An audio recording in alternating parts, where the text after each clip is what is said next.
Hello, everyone, and welcome to episode 8 of Sports Talk with Kris P. Today, I'm going to be doing the second half of my NBA League Pass rankings for the 2020 season.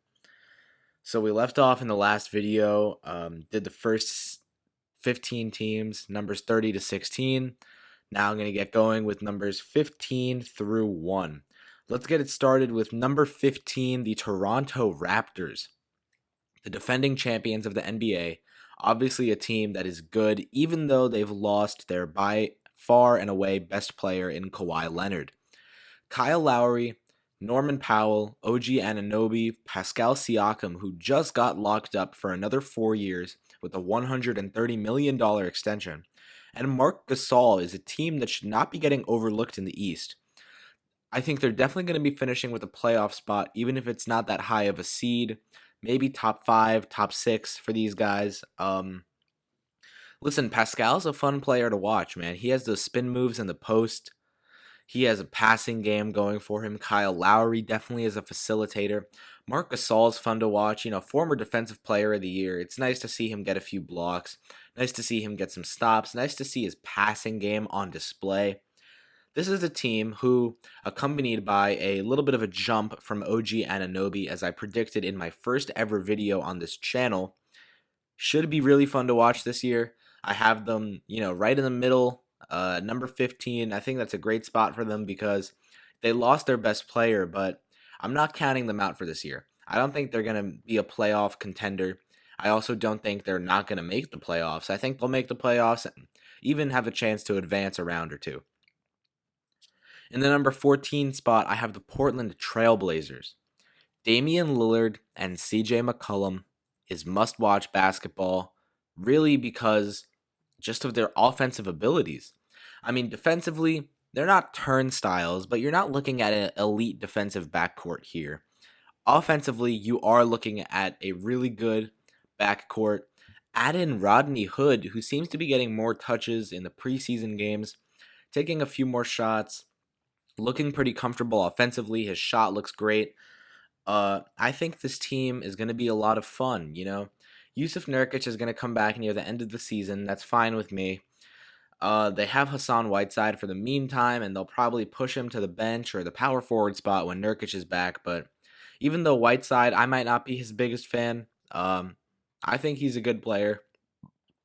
Shouldn't get totally overlooked, but raising doubts is completely fair. This team is going to be fun. Dame is always fun to watch. CJ is always fun to watch. They even have some sleeper guys like, Mario Hezonja coming off the bench. He has his big moments, and that's part of the reason why I was able to put this team in the 14 spot, because they have some guys who can put together some big games. Anthony Simmons, an intriguing young prospect. Gary Trent Jr., another one of those. This team, I'm excited to see them play this year. In the number 13 spot, I have the Brooklyn Nets. Now, similar to the Trailblazers where you have Dame and CJ are must-watch, Kyrie Irving is really must-watch basketball. The way he handles the rock, the way he scores the ball, the way he even just passes the ball, finds his teammates is really just amazing. Whether you believe in him to be the number one option on a good team is up to you. No matter what, he is a fun basketball player. Guys like Jarrett Allen, Joe Harris, Karis LeVert, who, again, another guy I predicted to have an MIP type season in my first ever video on this channel.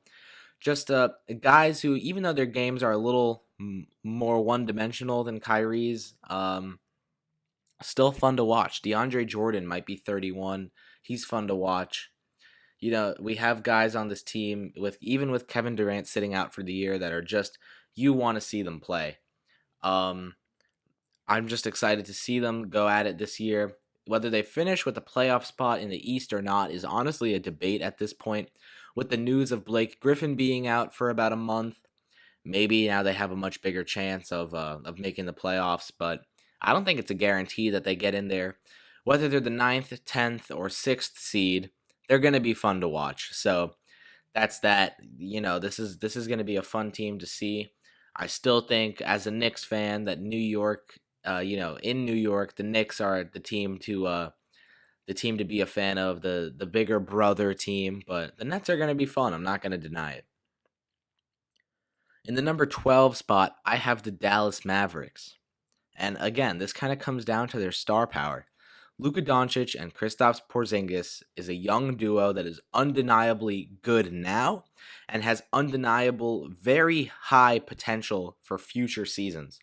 I mean, surround these guys with players that I'm a big fan of, like DeLon Wright, Dwight Powell, even Seth Curry. They have some weapons on this team that even if they're not that great of players on their own, I think around Luka's facilitating, Kristaps' ability, just his skill out there on the court, Luka's scoring ability, guys are saying already to lock Luka in for the All-Star game this year. And in the West, that's kind of a big thing to say for a second-year player. We'll see how it goes, but I trust in Luka to have a great year. Kristaps, he's going to be missing about 10 to 15 games for load management, and that's all right with me if I'm Dallas, because we traded for him from the Knicks to be a second star next to Luka, and if he misses a few games in his first season with us, that's all right. So if I'm Dallas, I'm okay with that, but especially in those games that Kristaps is playing in, Luka and Kristaps is a really fun young duo. I'd look out for them this year. Dallas is not going to make the playoffs in a very crowded West, but I think that 10th, 11th seed, they'll come close. In the 11th spot, I have the Chicago Bulls. This is a team who, for me, is kind of like a six-man team. You have your starting five of Satoransky, Levine, Otto Porter, Lauri Markkanen, and Wendell Carter. Kobe White's going to be the first guy off the bench, I would hope, for this team. And, he looked great in the preseason. This is going to be a fun team to watch. I'm going to a Knicks Bulls game this year, and I'm the other teams I'm going to this year. You might think like, oh yeah, I'm going to some games against some good teams. I'm going to be seeing Philadelphia, Toronto, teams like that. But I wanted Bulls tickets against the Knicks for this year. My team, the Knicks, and the reason is that this is going to be a fun team. 8th seed in the East is not out of reach for these guys by any means. Again, the Blake Griffin news helps them a bit there if they can have a strong start to the season. I'm excited to see these guys get together and play. Vets like Thaddeus Young off the bench are going to help them too, but Satoransky's a guy who got overlooked in the NBA, I think, because of the team he was on, kind of buried there in Washington. Now he's going to have an opportunity. I think he's going to make the best of it. Kobe White will earn the starting job eventually just because he was the number 7 pick. This is going to be a fun team to watch. Can't deny it. So whether they're good or not is one thing. Whether they're fun to see on NBA League Pass is another, and that's what we're talking about in this video. That's why I have them ranked number 11 in the league. In the number 10 spot, I have the Sacramento Kings. I'm going to start off and say that I don't see them making the playoffs because although they might have improved this summer, I don't think they improved anywhere as much as they would have needed to for me to say, hey, I can see these guys making the playoffs. De'Aaron Fox, Buddy Hield, Harrison Barnes, Bjelica, and Harry Giles. That's a fun starting five. And they have Bagley also, who actually they're probably going to start over Bjelica now that I think about it. Definitely will start. They should start him. But Bjelica kind of came to my mind first, honestly, because that 3-point shooting threat, that's fun to see. When you have a big man like that can stretch the floor, you love to see it. Bagley will definitely be starting. I still don't know why I said Bjelica over him. Bagley, is one of those guys that, quote, shrunk, unquote, this summer because of the NBA's new regulations on measuring heights. He's still the number 2 pick from last year. He's not a bust, clearly. He had a good rookie season. Him, Fox, probably making a bit of a jump. Buddy Hield coming out and going to show the league how he earned that extension he just got. I'm excited to see this team. They should have some fire in them. Harrison Barnes just played well in the FIBA tournament this summer too for Team USA. And again, I think this is going to be a fun team to watch. Fun team, whether they're contending, actually they're definitely not going to be contending for a championship. Maybe they're contending for a playoff spot, for that 8th seed spot in the West. Maybe they have a great year, get higher than the 8th seed. I doubt it. I see them finishing around, the 9 to 12 range there, seed-wise. But fun team. De'Aaron, really fun young point guard. number 5 pick in his draft by current Knicks GM Scott Perry. And if he hadn't had the tournament, the NCAA tournament that he had, that pick at number 5 might have been questionable, but he really earned that draft stock with his play in the NCAA tournament. I'm excited to see them get going this year, and I just let's see what they have. They're young, exciting. They should have some fire in them, and let's get going, Sacramento. Let's get some wins going, really. In the number 9 spot, I have the New Orleans Pelicans. Now, the Zion Williamson injury, bit of a tear in his meniscus. That's going to keep him out for a bit. Some people are saying even up to the All-Star break. The Pelicans are saying about 8 weeks. Let's see which one is more accurate. I would safely go with the towards December, January return date. Pelicans are projecting him to be back December, January. I'd go with that. I think he'll be recovered by then. He seems to be in great shape. David Griffin, their GM, says he's in great shape. I trust him. Let's trust the guy. I think he'll be back on time. I think he'll be a really almost transcendent rookie once he's back. You see his shot chart. It's just green in the paint, nothing but green. He's really effective as a shooter in the paint.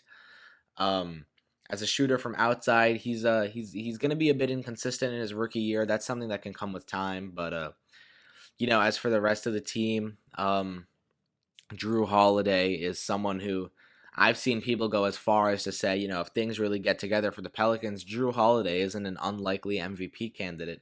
I think that's a bit much. But the takes are out there. People are high on Drew. B.I., Brandon Ingram is there too. Lonzo, I'm really high on Lonzo Ball. I loved Lonzo Ball pre-draft, during the draft, post-draft, during his Lakers tenure, during his Pelicans tenure. I really like Lonzo Ball. I've always liked Lonzo Ball. He's a playmaker. He's a facilitator. Hopefully we can see him add a little bit to the scoring dimension of his game. Now you've got a real starting NBA point guard. The Jason Kidd and Steve Nash comparisons were flying around the draft, and I think he'll play his way, maybe if not this year, at least next year, into fulfilling those projections, being like, hey, at this point in his career, I wouldn't be surprised if in his prime he looks like Jason Kidd, he looks like Steve Nash. I'm excited to see Lonzo develop. I'm excited to see Brandon Ingram develop. They even got Josh Hart, someone else who, out of Villanova, was pretty good on the Lakers for where he was drafted, and now hopefully should be an effective wing guard player for the Pelicans. So Pelicans should have a fun year ahead of them. Fans should be really excited that they lost Anthony Davis. Really, they lost him. Of course, they got the assets for him, but when a superstar like that doesn't want to play for your franchise, you can think of it as just losing him. No return that you're going to get is really, really going to be worth a superstar player. I do think they got a good return for him, though. I like the guys they got back, but I feel like they would have rather gotten an established star player and some draft capital, but looking to rebuild, so they went for the young option, and now they got the number 1 pick. They drafted Zion, obviously, and this is a fun young team. So number 9 in the league for me, and that's why. In the number 8 spot, I have the Houston Rockets, and there's a lot of intrigue factoring into this pick. There's a lot of just James Harden might be the league MVP this year intrigue, and you got to watch him for that.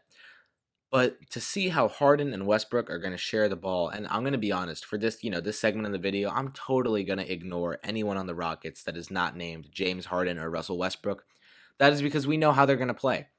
The intrigue here comes from how Harden and Westbrook are going to share the ball.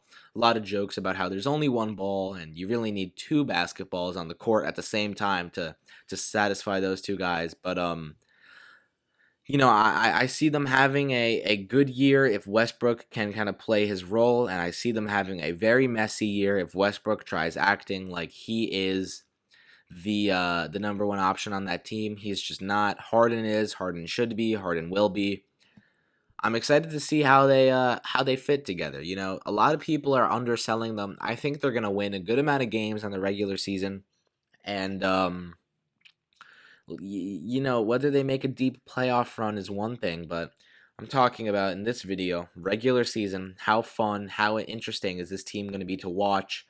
And I have them ranked highly because Harden and Westbrook on one team and obviously not on the Thunder. Now we're talking they're both in their primes pretty much. What is that going to look like? And that question on its own, what will James Harden and Russell Westbrook on the court at the same time for the same team look like? It is more than enough reason to watch some Rockets games this year. So I'm excited to see how it goes. Excited to see how things play out, and I hope things work out for them. I like Harden. I've liked Westbrook. I liked Westbrook and KD together. I uh, I hope things work out for the Rockets, and they're able to make it maybe to the second or third round of the playoffs. I don't see them making it much further though.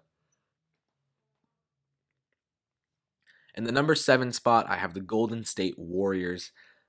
And, they added D'Angelo Russell. They have some other guys. Clay's probably going to be out the whole season. Draymond is one of my favorite players in the league because of his defensive effort, obviously, and his playmaking. NBA 2K20, I made my build a power forward that can make plays and can defend the ball. Shout out to Fredo, my man on Twitter, telling me about that build. Very grateful for that because that is a really fun build to play, even though the game's looking a bit dead right now. But we're not here to talk about NBA 2K, so let me get on with it. Love Draymond, but Steph Curry and his possible, resurgence as an MVP this year is reason to watch this team. Steph Curry, I think, is going to take over this year. I see him being the number one player in fantasy basketball. I see him being regarded. I have him right now as my number one player in the NBA after this last season. I see him solidifying that this year, just really showing us why he's the best in the league, at least in my opinion. Even if you think it's LeBron, Kawhi, Giannis, KD, Harden, I think this year Curry makes a real big case as to why you should see him as the best player in the league, even if I already do. Him next to D'Angelo Russell, Russell is no Klay Thompson, if I'm being honest, but especially on the defensive end. But Curry takeovers are very, very fun, and we're going to be seeing a lot of that this year. So the Warriors are a team that you've got to see play when you can see them play. Steph Curry's one of those guys where you grow up and you say, I got to see Steph Curry play basketball on the TV every night. Kind of a bit of an old-fashioned way of looking at it. Like I got to see Michael Jordan play is probably something your dad tells you all the time, but we're going to be able to say we got to see LeBron play, we got to see KD play, we got to see Curry play. He's one of the all-time greats, despite Michael Jordan's most recent comments about him. Um, I'm excited to see the Warriors this year. I don't see them dropping off too much. I see them still winning a good amount of games and hopefully making a deep playoff run because Curry is just, if he's hot in the playoffs, that is must-watch TV. In the number 6 spot, I have the Utah Jazz. Mike Conley, Donovan Mitchell, Joe Ingles, Bojan Bogdanovic, and Rudy Gobert is a starting five that is quite interesting. Offensively and defensively, these guys are really capable. The team has some bench depth. Royce O'Neal is a guy I really like. Dante Exum, another player I like. These guys have some bench depth put together. I just see them winning a lot of games in the Western Conference. Whether they're good in the playoffs or not is one thing. But again, I said this earlier, we're talking regular season. And I see them finishing, with a really great record, especially for being in the Western Conference. This is a team that people should not be overlooking when doing their projections for this year. Donovan Mitchell is really young. That potential to have a jump every year is something that you can't deny. Mike Conley is a galactic sized upgrade over Ricky Rubio. Rubio is not someone I'm very high on. That's why I have the Suns ranked quite lowly in my part one of this two-part series, and that's because one of their biggest free agent acquisitions was Ricky Rubio, and he's just not very good. Mike Conley is a all-star point guard. He had the biggest contract in NBA history at one point in time. Whether that was, whether he deserved that title or not was one thing. But his play recently, that's a contract that people thought was real messy when the Grizzlies signed him to it. And now people don't see it as big of a problem because he plays well. Rudy Gobert is someone who, you just look at things like his points scored because of his screens. Um, his defensive impact is obviously undeniable. I see him having another DPOY campaign easily. Bojan is an interesting case for me because they had Derek Favors at the 4, and he's really a 5. So I'm interested to see him run the 5 in New Orleans. They need a 4, and Bojan Bogdanovic can really stretch the floor there at the 4. And whether they play Ingles or Bojan at the 4, it should be Bojan in my opinion. Uh, they're gonna add some 3-point shooting, and with Conley and Mitchell's playmaking abilities, I think Bojan is a much better fit for this team than Derek Favors was. Even though I like Derek Favors, it's nothing against him. Bojan just fits the starting lineup and the team in general. He just fits it better. So that's an upgrade for them there, and I'm excited to see the Jazz get to work this year. I see them finishing highly in the West, at least second round in the playoffs. At the very least. Let's see how it goes. In the number 5 spot, I have the Denver Nuggets, and I'm gonna be honest. We know Jamal Murray's fun. We know Gary Harris is almost a gritty guy, the 3-and-D really. There's 2 reasons for this selection. Another thing, we know Paul Millsap is good too. He's older, but he's still good. There's 2 reasons for this placement, and it's Michael Porter Jr.'s rookie season and Nikola Jokic's any season. Michael Porter Jr. is someone who should be very easily able to put together a Rookie of the Year campaign. Nikola Jokic is someone who, even if not in the top 3, even if definitely not winning it, should be an MVP candidate this year. The Nuggets are going to win a lot of games in the West. I see them winning the most games in the West. I don't think you can deny how good they are. Adding Michael Porter Jr., if he can stay healthy, is a huge upgrade at their small forward spot. That's factoring in potential a little bit, but I see them being real fun to watch as they were last year. I see Jokic, hopefully he can improve a bit defensively and be able to close out games, because that's a huge knock on him.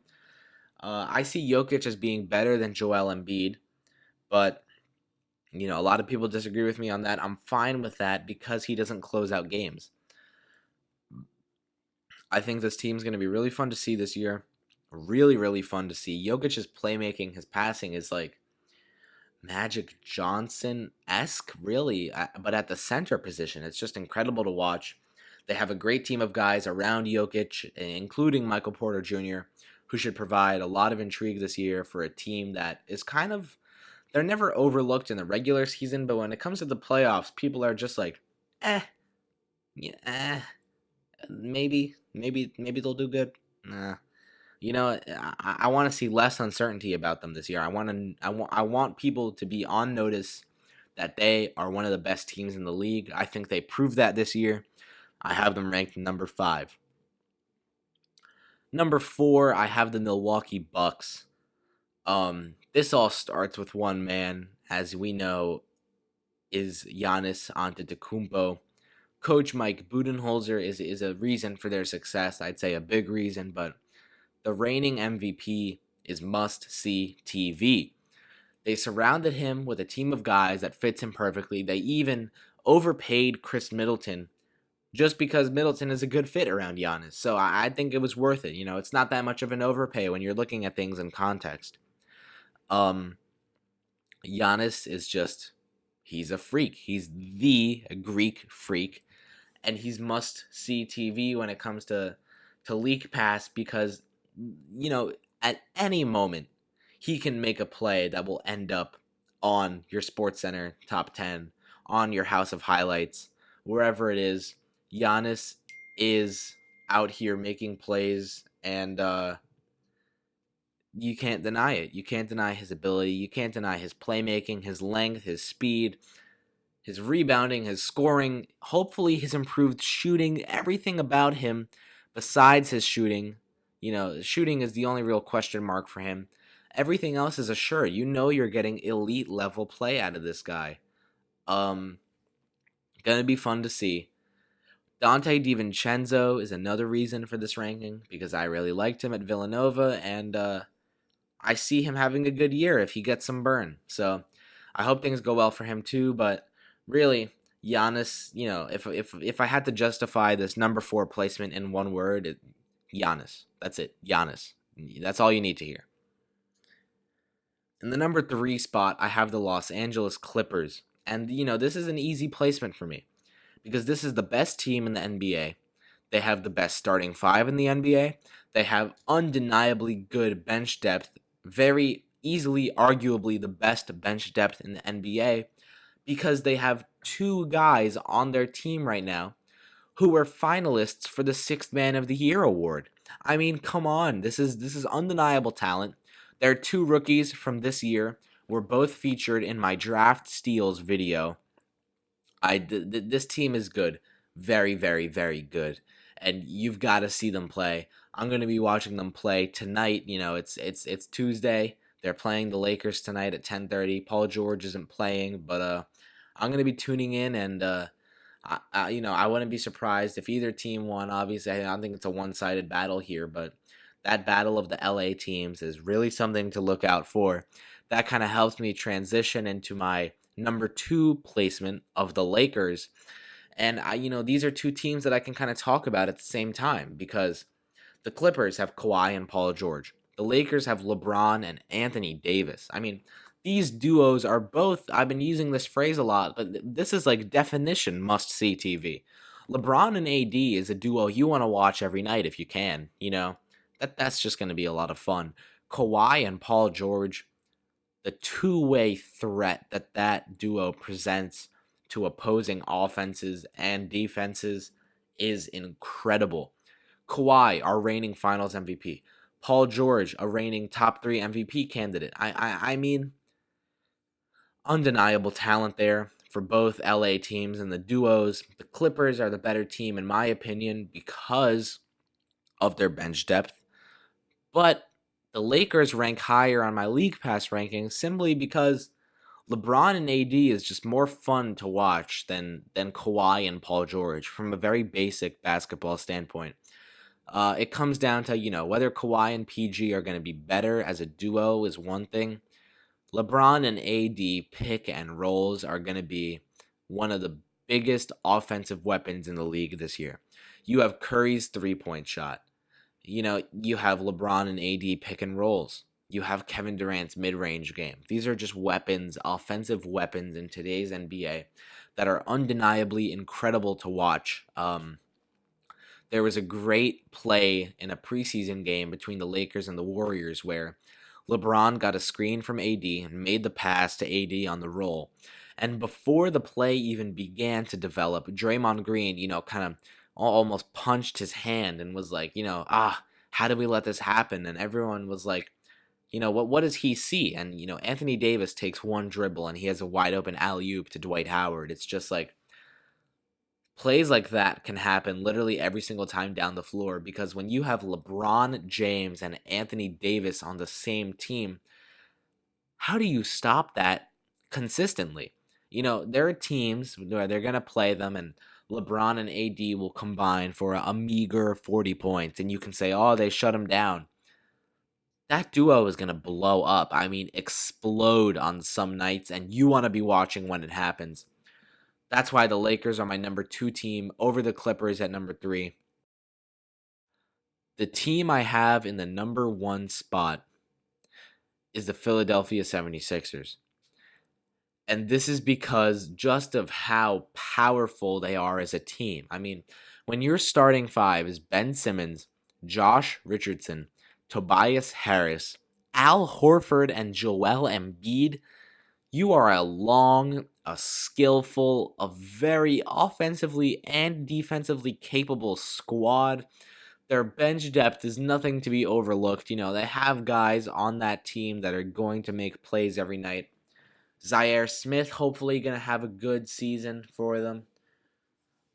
He's a fun player to see. This team is just, they're going to steamroll the Eastern Conference, man. I think they're going to make it to the finals without a single problem.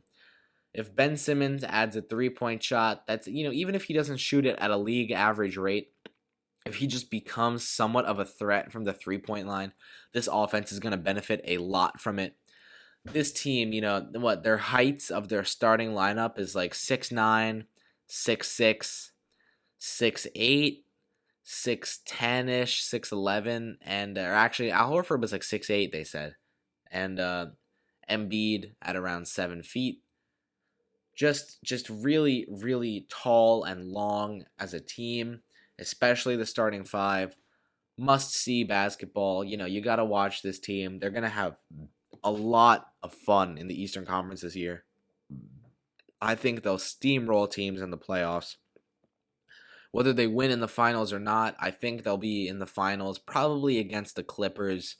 Maybe a surprise team like the Rockets or the Lakers, depending on how things play out. But Sixers Clippers is my finals prediction. It's a very easy prediction to make because these teams are just, it's very easy to see that they're very good, those two teams. The Sixers are going to be fun. I'm going to be tuning into a lot of games. They're an Atlantic Division rival of my favorite team, the Knicks, but you can't deny when a team is that good. Very fun team to watch. Ben Simmons is going to put on passing clinics. I mean, just like he's going to be like the paragon of passing display this year. Incredible talent, incredible potential. I loved Ben Simmons when he was at Montverde. I loved him at LSU. I love him on Philly. I think that this team has a lot of talent. You just can't overlook it. You can't deny it. They're going to be a lot of fun to watch. And, with that concludes my 30-team ranking for the 2020 NBA League Pass. Thank you for listening. Let me know in the comments down below what you think. If there were any glaring, mistakes you think I made. Leave a rating, like or dislike. Let me know what you thought of the video. I hope you enjoyed it. Thank you guys very much for listening. I'll see you guys next time on Sports Talk with Kris P.